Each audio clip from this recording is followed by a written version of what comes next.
इस्लाम में से यानी कि एथियज्म की कौन सी चीज़ आपको इस्लाम से बेहतर लगती है? हाँ सर, मैं कह सकता हूँ कि एथिज़्म और अगर हम माने कि दोनों को पैरेलल लेके चलें और इस पे ना जाएँ कौन-सा ट्रू है, मतलब ऑब्वियसली मेरे हिसाब से एथिज़्म ट्रू है, आपके हिसाब से इस्लाम ट्रू है। तो Okay. सबसे बड़ी चीज़ जो है कि इस्लाम में जो मुझे लगता है कि एक जो ट्रस्ट है ना कि एक सेकंड सेकंड लाइफ़ होगी, वो जन्नत में लाइफ़ होगी, राइट? हुँ, मतलब एक जन्नत में आपकी इनफ़ाइनाइट लाइफ़ होगी, आप उसकी तरफ वर्क कर रहे हैं। तो सही। क्योंकि मेरी पोज़ीशन एथिज़्म की है, तो मुझे लगता है कि अ, अगर आप यही मेंटालिटी डाल देंगे, राइट, कि एक सेकंड लाइफ है, जन्नत में लाइफ है या जहन्नुम में लाइफ है, तो आदमी तो मेरे हिसाब से तो ऐसा नहीं है कि कोई सेकंड लाइफ एग्ज़िस्ट करती है पोस्ट डेथ, राइट? तो आप लोगों को यहाँ पे उनके माइंड में ये डाल देंगे या ये उनके माइंड में ये आ जाएगा कि अ, हमें तो सेकंड लाइफ है, यहाँ पे हमें अपनी लाइफ को इम्प्रूव क्यों करना है, अपनी लाइफ को बेटर क्यों करना है, और उनका जो सारा टारगेट है, या सारा जो लाइफ का मोटिव है, एम है, वो उस डायरेक्शन में या चला जाएगा। अगर आप ये सही। वाली पोज़ीशन लेते हैं कि एथिज़्म वाली पोज़ीशन है, तो आपका पूरा टारगेट रहेगा कि मैं इस अपने 70, 80, 100 जो भी साल हैं, इनको मैं बेस्ट बनाऊँ। दैट इज़ व्हाई ठीक। I mean there are multiple other reasons, this is one of the things that I believe कि atheism is okay. Better than Islam.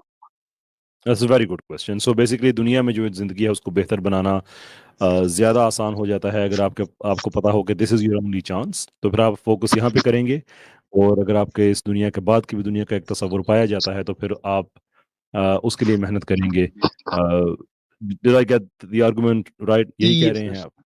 Bye and right, large okay. It's अच्छा, अब मुझे makes sense. ये बताइए कि अगर आपकी इस दुनिया की या जो आपकी आखिरत की ज़िंदगी है, हेयर आफ्टर की ज़िंदगी है, वो डिपेंड करे इस चीज़ पे कि इस दुनिया में आपने कैसी ज़िंदगी गुज़ारी है, अपने आप को बेहतर किया या नहीं किया, तो आपका शिकवा दूर हो जाएगा? नहीं, लेकिन उसमें प्रॉब्लम वही है ना कि मेरा बिलीफ नहीं है कि इसके बाद कोई लाइफ़ एक्ज़िस्ट करती है। उसको छोड़ देते हैं ना, अभी हमने मेयार ये बनाया है कि उस बिलीफ की वजह से आपकी दुनिया की ज़िंदगी इम्प्रूव नहीं होती है। अब बिलीफ क्या है उसको तो छोड़ दें आप।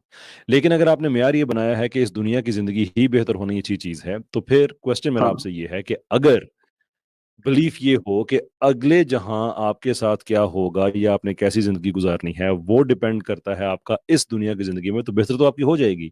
तो इससे आपका शिकवा क्या खत्म हो जाएगा फिर?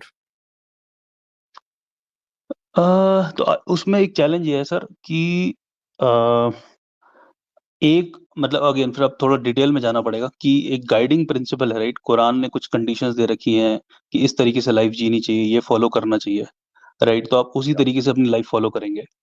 तो प्रॉब्लम ये हो जाएगी कि रादर देन आप वो थॉट को इवॉल्व करके समय के साथ चेंज करके और फिर वही फॉलो करते रहेंगे कि हमें यहाँ पे जाके लाइफ अपनी इम्प्रूव करनी है। तो आप मतलब करंट लाइफ में मतलब अब मान लीजिए समय के साथ लोग चेंज हो रहे हैं, राइट? समय के साथ लोगों की लाइफ बेटर हो रही है। तो आप मतलब कैसे डिबेटेबल बोला जाए बात है ये। उसको कि सॉरी? ये डिबेटेबल बात है कि लोगों की लाइफ बेहतर हो रही है। डिबेटेबल बात है बट मतलब पॉइंट यही है ना कि अगर आप एक एक ऐसी चीज़ पे बिलीव कर रहे हैं कि मैं अगर खुदा की इतनी बार इबादत करता हूँ, राइट? तो उससे मेरा हम्म, खुदा खुश होता है। या और बिल्कुल। अगर आप तो आप बेसिकली एक सिंपल तरीके से इसमें ऐसे समझ सकते हैं कि जो मैं पॉइंट कहना चाह रहा हूँ कि अगर आप अपनी लाइफ का मतलब कुछ हज़ारों घंटे हैं आपके, राइट? उसमें से अगर आप 30% टाइम अपना खुदा की इबादत में निकाल देते हैं, राइट? हम्म। तो आपने एक बहुत बड़ा समय एक अननोन, नॉन एक्जिस्टेंट चीज़ पे निकाल दिया। वो समय आप अपनी लाइफ इंप्रूव करने में निकाल सकते थे और चीज़ों में निकाल सकते थे। This is where you are misinformed my brother. इसलिए कि हम अपनी हाँ, ओके। जिंदगी का 30% गॉड के लिए नहीं करते हैं, हम 100% गॉड के लिए करते हैं। इसमें आपकी शायद गलती नहीं है, इसलिए कि आप चूंकि मुसलमान नहीं हैं तो आपको इस्लामिक थियोलॉजी का शायद उस तरह से आइडिया ना हो। हमारे यहाँ कुछ भी ऐसा नहीं है जो हम गॉड के लिए नहीं करते। हम अम, एक चीज़ टर्म इस्तेमाल की जाती है, फ़र्ज़ किफ़ाया उसे कहते हैं, जो कम्युनल ऑब्लिगेशन होती है। कि हमारे क्लासिकल लिटरेचर में आपको ये भी चीज़ मिलेगी कि साइंस और फिलोसफी ये भी फ़र्ज़ किफ़ाया है, ये भी आपके रिलिजन का हिस्सा है। हम अगर डॉक्टर बनते हैं, तो भी अपने रिलिजन की वजह से बनते हैं। हम इंजीनियर बनते हैं, तो अपने रिलिजन की वजह से बनते हैं। हम पार्टिकल फिज़िक्स में अगर जाते हैं, तो अपने रिलिजन की वजह से जानते हैं कि there is a word of God and there is work of God. How will सूरह यू बिकम मोमिनीन how will you become an सूरह में इंजीनियर बिकॉज़ ऑफ रिलिजन? मैं आपको ये बात बता रहा हूँ कि जो हमारा गोल्डन एरा था उसमें तो वो ऐसे थे कि वो मस्जिद में जुमा पढ़ाने के बाद अपनी लेबोरेटरीज में चले जाया करते थे।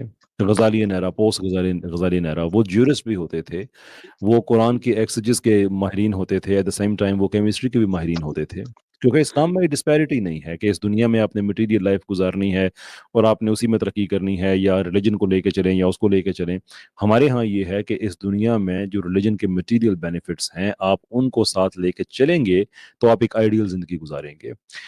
फॉर एग्जांपल कुरान में है एक सूरत है सूरह मोमिनून, उसकी एंड में एक आयत के अंदर अल्लाह ताला ने दो चीजें पूछी हैं। एक ये कि क्या तुम ये समझते हो कि तुम्हें बगैर मकसद के पैदा किया गया है, और साथ ही ये पूछा कि और ये कि क्या तुम्हें लौट के मेरी तरफ नहीं आना।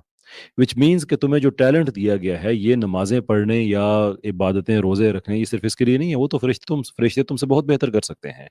तुम्हें ज़मीन में खलीफा बनाने के लिए भेजा गया, बना के भेजा गया है।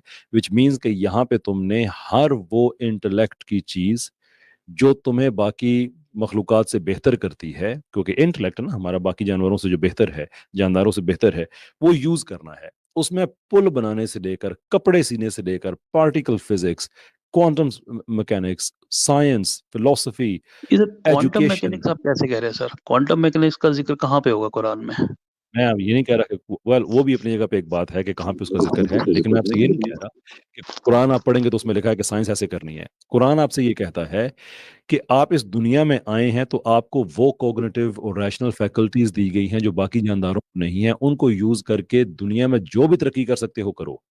जो ह्यूमन्स डेवलपमेंट के लिए बेहतर सिस्टम बना सकते हो, उसके अंदर एक एग्ज़ाम्पल क्वांटम मैकेनिक्स की भी है, उसके अंदर एक एग्ज़ाम्पल इंजीनियरिंग की भी है, डॉक्टर की भी है, एजुकेशन सिस्टम बिल्ड करने की है, इकोलॉजिकली एनवायरनमेंटली फ्रेंडली अब सिटीज़ बनाने की है। ठीक है। तो जो असल में आपको जो इस्लाम वो बता रहा हूँ। इस्लाम समझने की कोशिश आजकल लोग करते हैं जो दुनिया में हो रहा है, मैं उसकी बात नहीं करता। क्योंकि आजकल जो दुनिया में हो रहा है, ज़ाहिर-सी बात है हर दूसरा मुस्लिम मुल्क जो है, आइदर उस पे कब्ज़ा हुआ हुआ है या उसके रिसोर्स मारे हुए हैं, लोगों के अंदर एक सर्वाइवल में गए हुए हैं, जो प्योर इस्लामिक ज़िंदगी कल्चर जो उनका होना चाहिए, जो आज से 800-900 साल पहले था, जिसको अब हम रिवाइव करने की कोशिश कर रहे हैं, वो ये है कि इस दुनिया में साइंस, फिलॉसफी हर चीज़ तुम्हारे लिए खुली छोड़ी गई है। नहीं, खुली तो अल्लाह छोड़ी गई ताला है को सर। मानने, ये सारी चीज़ों हाँ, के साथ एंगेज करो। हाँ, मेरा पॉइंट ये है, आप ऐसे सोचिए कि 2 लोग हैं, ठीक है? एक आदमी सोच रहा है कि मेरे को आखिरत की ज़िंदगी मिलेगी, आखिरत मिलेगी, ठीक है? मतलब पोस्ट डेथ वो मिलेगी, और एक बंदा सोच रहा है कि मेरे को यहीं पे करना है, जो करना है यहीं पे बेस्ट करना है, राइट? तो वो उस डायरेक्शन में जाएगा, आखिरत वाली डायरेक्शन में, कि uh, I think, if correct me if I am wrong, कि उस केस में वो ये भी है कि आपको अल्लाह की इबादत करनी है, आपको नमाज़ें पढ़नी हैं और आपको ये सारी चीज़ें करनी है, राइट? तो आप जो कह रहे हैं कि ठीक है, वो उसमें भी प्रोवाइडेड है। लेकिन मैं कह रहा हूँ कि अगर आप इन 2 लोगों को कंपेयर करें, तो जिसमें जो बिलीव कर रहा है, जिसका कोई प्रूफ भी नहीं है, टू बी फ्रैंक, कि कुछ एग्ज़िस्ट करता है, कुछ है, कुछ नहीं है, तो वो बंदा कहानी बेटर और है, करेगा वो ना, तो वो हमारी अपनी डिबेट लाइफ़ को का इम्प्रूव। नहीं। सॉरी? भाई उसका तो एविडेंस आपके पास नहीं है ना, वो तो एक डिबेट ही और है। असल चीज़ ये है जो आपको समझने की ज़रूरत है। खैर इस पे भी आने से पहले हम एक स्टेप पीछे जाते हैं, पिछली जो हमारा टॉपिक था, सब टॉपिक था, उसको ख़त्म करते हुए, कि ये जो मैंने आपको बताया कि इस्लाम का असल मकसद ये है कि इस दुनिया में आप जितनी भी तरक्की कर सकते हैं, आप करें। Science, philosophy, everything is open for you. ये आपको कुछ मॉडल बेहतर लगा उससे जो आपकी अंडरस्टैंडिंग थी लेकिन मैं इस्लाम एक के चीज़ बारे में? पूछूँ सर यहाँ पे? ये कुरान में लिटरली मेंशन्ड है क्या कि आप साइंस में जाके तरक्की करें, फिलॉसफी में, मतलब फैकल्टीज़ देना एक चीज़ है। क्या कुरान प्रमोट करता है कि भई आप जाके ये करो? 800 800 से ज़्यादा आयात हैं ऐसी जो इनकरेज करती हैं कि सोचो, गौर व फ़िक्र करो, चीज़ों को एक्सप्लोर करो। Yes, absolutely. But it doesn't talk that well, right? कि मतलब साइंस में आप ये कर सकते हो, कुछ गाइडेंस नहीं देता ना कि आप, मतलब उस देखें, आप डायरेक्शन पढ़े में लिखे आदमी हैं। मतलब फिर बहुत गाइडेंस देनी चाहिए, राइट? देखें, आप पढ़े लिखे आदमी हैं ना, यहाँ पे अगर एक होता है ना कि argument just for the sake of it, और मुझे आपसे बात करके इसलिए अच्छा लग रहा है कि एक्चुअली आप पढ़े लिखे आदमी हैं। तो आपकी जो मिसअंडरस्टैंडिंग है इस्लाम के हवाले से अगर वो दूर हो रही है, तो हुँ, मुझे हुँ। थोड़ा-सा अफ़सोस होगा कि इंटेलेक्ट का आदमी उसके बाद फिर नया आर्गुमेंट सोचे कि अच्छा मैं इस्लाम के खिलाफ ये बात मैं कैसे कर सकता हूँ। So let us agree on नहीं, द मैं तो थिंग्स। अपना ठीक है, ओके। Go ahead sir. ठीक है, कुरान का भी जो है ना, जो उसलूब है जिसे हम कहते हैं गुफ्तगू का, वो यही है कि जिन चीज़ों पे आपका एग्रीमेंट है उनको पहले डिस्कस करें, कि बाद वाली चीज़ें आसान हो श्योर, जाती श्योर। हैं। तो अभी मैंने हुँ, हुँ। आपको बताया कि आइडियल मुस्लिम जो है, वो ऐसा है कि जो हर चीज़ करता है वो अल्लाह ताला के लिए करता है। डॉक्टर बनना, इंजीनियर बनना, राइट नाउ मैं जो प्रोग्राम कर रहा हूँ, ये मेरी इबादत है, मैं अल्लाह के लिए कर रहा हूँ, राइट? मैं लिटरली एवरीथिंग। तो ये आपको डू यू एग्री कि ये एक बेहतर मॉडल है? बिकॉज़ आप इस दुनिया में जितना अच्छा काम करेंगे, लोगों के भले के लिए, अपने भले के लिए, आपकी आखिरत उतनी बेहतर होगी। वेदर यू बिलीव इन आखिरत और you don't, but so far as this model is concerned, ये आपको अच्छा लगा या बुरा लगा? फेयर पॉइंट, उतना पार्ट मान सकते हैं कि अगर यहाँ पे अच्छी चीज़ें करके आप बोल रहे हैं कि भई आख़िरत मिल सकती है या आख़िरत में भी बेनिफिट होगा पोस्ट डेथ लाइफ़ में, उसी तो पे फेयर डिपेंड पॉइंट बोल कुरान सकते एक्चुअली हैं। यही कहता है, वही कुछ मिलेगा जिसकी तुम कोशिश करोगे। तो कोशिश तो इस दुनिया में ही करेंगे ना, आखिरत में तो जाके कोशिश नहीं करनी। वहाँ पे तो रिज़ल्ट शीट आएगी।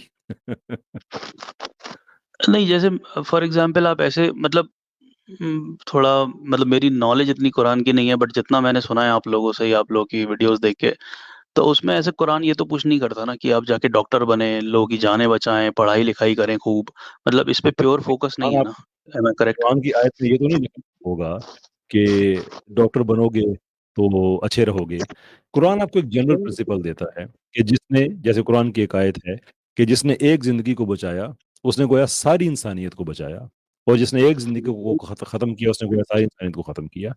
तो अब जो हमारे हॉस्पिटल्स हैं, उसके अंदर ये आयत लिखी हुई होती है कि जो लोग अब डॉक्टर बनते हैं हमारे मुस्लिम, वो इस वजह से कि अगर मैं एक ज़िंदगी को बचाता हूँ, तो अल्लाह कहता है कि ऐसा ही है कि तुमने ऑल ऑफ ह्यूमैनिटी को बचा लिया है, बिकॉज़ एवरीथिंग इज़ कनेक्टेड। तो हमारे यहाँ तो ये इस तरह की कोई डिस्पैरिटी नहीं पाई जाती। Hmm, hmm. Fair point. Thank you. और इसके अलावा कुछ आप अगर आप चाहें इस्लाम के हवाले से कि जो हमारा मिज़ाज है, आपको पता है जो फिलॉसफी ऑफ साइंस है, कुरान उसको भी एड्रेस करता है।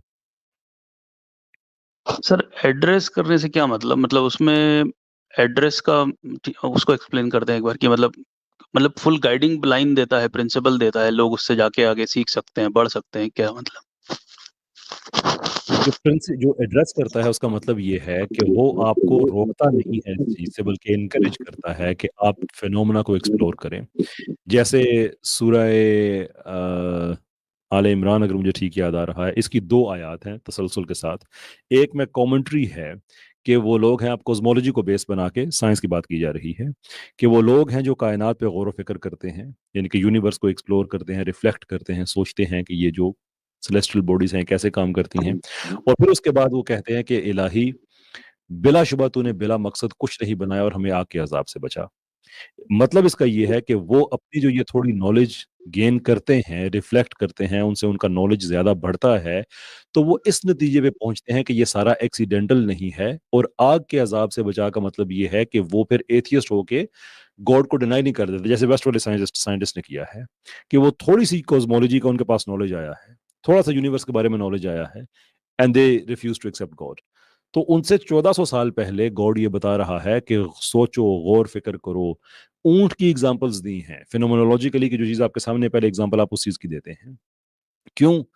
कि look, there are things out there, सोचो कि ये क्यों हैं? एग्ज़ाम्पल्स देखो। ऐसे ही जो अम, जैसे कहा जाता है कंटिंजेंसी आर्गुमेंट, अल्लाह ताला ने कुरान में कई जगह दिया है कि तुम सोचो, गौर करो कि चीज़ें खुद ब खुद वजूद में नहीं आती हैं, बल्कि यू नीड अ कॉज़, और हर कॉज़ के पीछे अगर तो आप किसी मसले को हल नहीं कर पाएँगे, you have to stop for some. अब ये जितनी बातें हम कुरान के हवाले से कर रहे हैं ना, इसमें नमाज का ज़िक्र नहीं है, इसमें रोज़े का ज़िक्र नहीं है, कि वो तो आपने करनी ही करनी है। वो तो लोग समझते हैं नमाज़ पढ़ ली, बड़ा काम कर लिया, वो एक बेसिक रिक्वायरमेंट है, वो कोई एहसान नहीं है। असल चीज़ ये है कि उसके बाद आपने ह्यूमन सिस्टम्स क्या डेवलप किए, आपने अपनी सोच को, इस चीज़ों को इस्तेमाल करके आप कहाँ-कहाँ चीज़ों पे गए। कुछ हिंट्स कुरान आपको देता है साइंटिफिक, वो भी अपनी जगह पे एक हकीकत है, लेकिन बेसिक जो एड्रेस करता है वो ये है कि इस दुनिया में आके सिर्फ़ ये नमाज़, रोज़ा कुछ ऐसा ना करते रहना। ये तुमसे बेहतर करने वाले मौजूद हैं। खलीफा हो तुम, रिप्रेजेंटेटिव हो यहाँ पे तुम, तो तुमने यहाँ पे ह्यूमन डेवलपमेंट के सिस्टम्स को बनाना है, तुमने यहाँ पे इंफ्रास्ट्रक्चर डेवलप करना है, तुमने यहाँ पे एक ऐसी ज़िंदगी गुज़ारनी है जो कि साइंटिफिकली एक सही, एग्ज़ाम्पल लेना चाहता हूँ सर मैं यहाँ पे। की जो अंडरपिनिंग है वो मोरालिटी पे हो। जी, कहिए। हाँ, मैं अच्छा चलिए एक दूसरा एग्ज़ाम्पल लेते हैं। ये आपने एक एक स्ट्रीम ऑफ अ, ठीक है, fair enough, this is a fairly good thought. Let's say हाँ, तो एक एग्जांपल लेते हैं, जैसे दावा होता है, राइट? जो दावा करते हैं, ठीक है, जी, उसमें लोगों को आप बताते हैं कि कुरान में क्या है, इस्लाम की क्या अच्छाई है, एंड इस्लाम में लाते हैं, एंड या मेरी अंडरस्टैंडिंग है that helps you get to जन्नत, राइट? वो मतलब आपका, मतलब that yes. That will be adding some additional points. Hmm, तो मैं बोल रहा हूँ कि अब जो लोग पूरी लाइफ इसी पे डेडिकेट कर रहे हैं, राइट? बहुत लोग हैं जो डेडिकेट भी करते हैं, मतलब आप तो यूट्यूब स्ट्रीम इतना करते हैं, उसी में देख सकते हैं। अब उसका कोई प्रूफ नहीं है, राइट? तो अगर आप उसको देखेंगे, जो मैं एथिज्म का स्टैंड पॉइंट ले रहा था, तो ठीक है, कुछ लोगों ने अगर साइंस पकड़ ली कुरान से लेके, वेल एंड गुड। कुछ लोगों ने अगर डॉक्टरी पकड़ ली, वेल एंड गुड। कुछ लोग इंजीनियर बन गए, ऑसम। बट जो लोग ये दावा वाली लाइन ले रहे हैं, लेट्स से, यहाँ पे कोई प्रूफ या नहीं है हमारे पास, राइट? कि उन्होंने अपने पूरा पूरा जीवन निकाल दिया, क्यों इधर लेके आ रहे हैं उन लोगों को, बट उसमें कोई भी प्रूफ नहीं है, कुछ गारंटी नहीं है, और उसपे उनकी लाइफ में कह रहा हूँ ज़ाया हो जाएगी ना। नहीं, प्रूफ नहीं है, मैं समझा नहीं कि किस चीज़ का प्रूफ नहीं है? प्रूफ मतलब कि अगर मैं एथिज्म के स्टैंड पॉइंट से देखूं, तो मेरे हिसाब से किसी गॉड का प्रूफ नहीं है, राइट? मेरी पोजीशन है कि एथिज्म इज तो द राइट थिंग। आपकी तो पोज़ीशन उसमें आप एक ऐसी आपके चीज बारे को में करवा रहे हैं लोगों से। देखिए ना, ये जो आप बात कर रहे हैं ना, इसको कहा जाता है मॉरल रिलेटिविज़्म। आप ये कह रहे हैं कि आपके हिसाब से उनकी ज़िंदगी ज़ाया हो गई। उनके हिसाब से आपकी ज़िंदगी ज़ाया हो गई है कि अच्छे भले पढ़े-लिखे आदमी हैं, लेकिन क्रिएटर को डिनाई कर रहे हैं। एक चीज़ जो एक्सियोमैटिक है, सेल्फ एविडेंट है, उस चीज़ को आप डिनाई कर रहे हैं। उनके हिसाब से आपकी ज़िंदगी ज़ाया हो रही है। देखिए, आप जब बात तो करते हैं ना, तो फिर तो ऐसी चीज़ ऐसे बात आप कभी एथिज्म और इस्लाम में वही नहीं कर पाएंगे ना, कि जी, मतलब जो आप कह रहे हैं कि your ism is better than mine, तो हर चीज फिर आप बोल देंगे कि इस्लाम के हिसाब से ये सही है, एथिज्म के हिसाब से ये सही है, तो फिर कभी भी वो नहीं, नहीं, मतलब वो कभी हमारी भी वो चूँकि अग्रीमेंट गुफ्तगू ही नहीं हो पाएगा। नहीं, देखिए, हमने अपना थोड़ा-सा ना एक रूल अपनी मोहब्बत में कि आपसे बात करके अच्छा लगा तो हम कहीं और चले गए। जो स्ट्रीम का मकसद है, वो ये है कि आप किसी भी इस्लाम की किसी प्रैक्टिस से आप डिसएग्री करते हैं। फॉर एग्ज़ाम्पल आप कहते हैं कि इस्लाम में मर्द 4 शादियाँ कर सकता है, या आप कहते हैं कि इस्लाम हम्म। में ज़कात, या जो नॉन मुस्लिम्स हैं उनके लिए जिज़िया है एंड सो फॉर्थ, कोई भी एक चीज़ है। तो अब गलत या सही, अब आप ये तो नहीं कह सकते कि मैं इसको गलत कह रहा हूँ इसलिए कि मेरा ख़्याल है ये गलत है, नहीं। आप अपने इज़्म को, जिस भी इज़्म को आप फ़ॉलो करते हैं, उसको ठीक समझते हुए उसको गलत कहते हैं। तो हम उस करेक्ट। इज़्म को कंपेयर करना चाहते हैं कि लेट्स सी कि एंड रिज़ल्ट में क्या बेहतर नतीजा निकलता है, इस्लामिक सिस्टम या आपका इज़्म। लेकिन आपसे जो बात है वो तो हो ही डिफरेंट रही है ना, कि आखिरत और ये सारा हम उन चीज़ों पे कर रहे हैं। तो स्ट्रीम का मकसद जो है वो असल में है कंपैरिज़न, नॉट फिलोसॉफिकल कन्वर्सेशंस। नहीं, तो ये भी कंपैरिजन ही हुआ ना दोनों में, कि मतलब मैं बोल रहा हूँ कि लोग अपना समय ज़ाया कर रहे हैं, अपनी ज़िंदगी जिस तरीके से जीनी चाहिए नहीं जी रहे हैं। आप कह रहे हैं कि नहीं वो आपकी ये ओपिनियन है ना। मेरे हिसाब से मैं कहूँ, यार मुझे लगता है कि आप इतने पढ़े-लिखे आदमी हो के गॉड को डिनाई कर रहे हैं, आप अपनी ज़िंदगी ज़ाया कर रहे हैं। तो आपके लिए क्या ओपिनियन ही है ना, और कुछ नहीं। जब हम गॉड की एग्ज़िस्टेंस पे बात करते हैं तो फिर ओपिनियंस पे नहीं करते। फिर ये नहीं कहते कि मेरे ख़्याल में आप टाइम ज़ाया कर रहे हैं। फिर हम ये देखते हैं कि इतना बड़ा हमारे पास apparatus मौजूद है। आप अपना सिस्टम आप देखिए अ, कि आपके पास क्या है। उफ़! मेरी आवाज़ आ रही है? हाँ जी, आ रही है। कैसा भाई? हाँ, अभी आ रही है। आप हम यहाँ से स्टार्ट करते हैं। You have your cardiovascular system for example, you have your oxygen generation system आपके जिस्म में है, और कितने आपकी बॉडी को सिस्टम ऑफ सिस्टम्स कहा जाता है। एंड वी नो कि ये खुद को वजूद में लेके नहीं आई, राइट? वी नो कि there has to be a creator, उसके बगैर कोई एक्सप्लेनेशन नहीं है। And that creator has to be uncreated, otherwise हम इन्फिनिट रिग्रेस में चलते-चलते and we won't solve anything. तो वहाँ से गुफ्तगू करते हैं, okay fine, okay we get to a point where we say okay fine there is a creator, but how do we know कि वो क्रिएटर ऐसा है कि जो आपसे रिक्वायर करता है कि आप नमाज़ पढ़ें, ये करें, वो करें? From there we go to the next step, okay fine, why do you have to be a good person? What is your objective reason to be a good person? And the answer is you don't have any reason to be a good person. But if you don't have a reason to be a good person, and despite that you are a good person, well, that means that this sense of goodness is transcendent. It comes from elsewhere. By that time, हमने already established कर लिया है कि there is a creator, and now we know that we are अरे, connected with the ये creator. तो आप फिर बहुत आगे ले गए, मतलब एक के बाद एक कंक्लूड मैं करते हुए अभी आगे बढ़ कसम गए। से मैं आपको समरी बता रहा हूँ। तो समरी, कैसे भाई लेकिन आपसे टाइम बात भी करने का जी टाइम भी अप हो गया है आपका, 20 मिनट्स का मैक्सिमम टाइम देते हैं रैशनल चले लर्नर आप साहब। रैशनल लर्नर साहब, इस उम्मीद के साथ आपसे इजाज़त चाहेंगे कि आप जब नेक्स्ट टाइम आएँगे तो आप इस पे डिसएग्री पहले नहीं करेंगे, बल्कि आप इस्लाम के मुतालिक जो आपकी मिसअंडरस्टैंडिंग्स हैं, वो आप दूर करेंगे, क्योंकि डिसएग्रीमेंट की क्वालिटी उस इन्फॉर्मेशन की क्वालिटी से बढ़कर नहीं हो सकती जिसकी बेस पे आप डिसएग्री कर रहे हैं। सो अगर इस्लाम के मुतालिक आपने एथियस्ट से सुना हुआ है, बीबीसी से सुना है, सीएनएन से सुना है, तो ज़ाहिर-सी बात है आप डिसएग्री करेंगे वही बातें सुन के। तो मैं चाहता हूँ कि आप इस्लाम से एग्री करें या डिसएग्री करें, वो आपका राइट है, लेकिन at least get the concepts clear कि इस्लाम कहता क्या है। Is that a fair offer sir? Sure, make sense. चलिए ठीक है। अब जब नेक्स्ट टाइम तशरीफ लाएँगे आपसे बात होगी इंशाल्लाह। Okay, thank you.